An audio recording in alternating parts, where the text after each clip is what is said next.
One is, I think, is really decide what matters most and like what and why for you. It's different for everyone.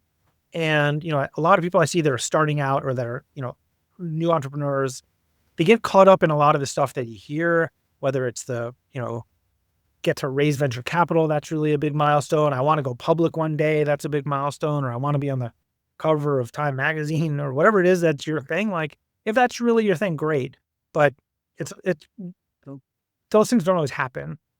And for me, one of the early lessons that took me a bit to learn, but once I figured out was a real unlock was like, okay, here's what I actually care about. I want to work on a mission or solving a problem that's meaningful, right? And I want to work on a great team. That's my thing. And by choosing the path I've chosen, there's a lot else I throw to the wind, right? It's risky. It doesn't always work out. You may or may not make money. All the problems we just talked about balancing a lot, those are all there. But I can guarantee you, I get to work on an interesting mission because I set the missions, and I get to work on a great team because I hire the people. And so, like, once I knew why I was doing this thing, it made it a lot easier to stay committed to it because there's no other path I have where the things that are most important to me at work I can get than what I'm doing.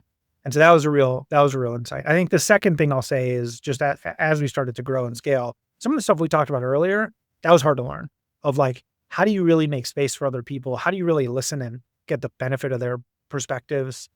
That's not easy. And, I think I could have done a better job earlier on, if I had that advice of just being better at listening and just being a better, being more empathetic to other folks.